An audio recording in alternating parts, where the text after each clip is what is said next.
لا تنسوا الإعجاب بالفيديو والاشتراك في القناة. الرفع من الأجور في ظل موجة غلاء غير مسبوقة، وعدم التراجع عن المكتسبات المتعلقة بملف التقاعد، من أبرز المحاور التي ستتصدر جدول أعمال لقاء بين الحكومة ونقابة الكونفدرالية الديمقراطية للشغل اليوم الخميس، بحسب ما أكدته مصادر نقابية.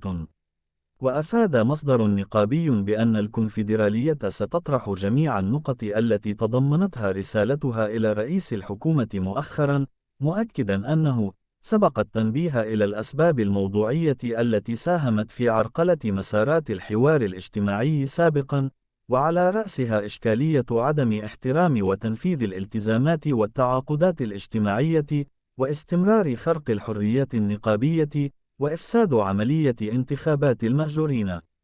وتطالب الكونفدرالية الديمقراطية للشغل بتنفيذ كافة الالتزامات المتضمنة في اتفاق 30 من أبريل 2022 ونتائج الحوار القطاعي، واحترام الحريات النقابية، ومعالجة النزاعات الاجتماعية، وفرض تطبيق مدونة الشغل، وتنزيل الميثاق الوطني لمؤسسة الحوار الاجتماعي وتفعيل آلياته ومؤسساته.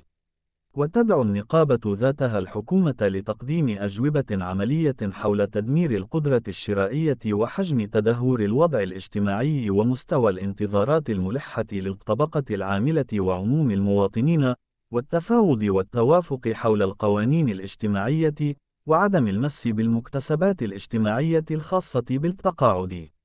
واعتبر المكتب التنفيذي للكونفدرالية في آخر اجتماع له أن عدم الوفاء بالالتزامات المتضمنة في اتفاق 30 من أبريل 2022 الخاصة بالزيادة العامة في الأجور ومراجعة الأشطر الضريبية على الدخل وإحداث الدرجة الجديدة واحترام الحريات النقابية ومعالجة النزاعات الاجتماعية وتنزيل الميثاق الوطني للحوار الاجتماعي، ساهم في عودة الحوار الاجتماعي إلى مرحلة الجمود والانحباس وفقدان الثقة.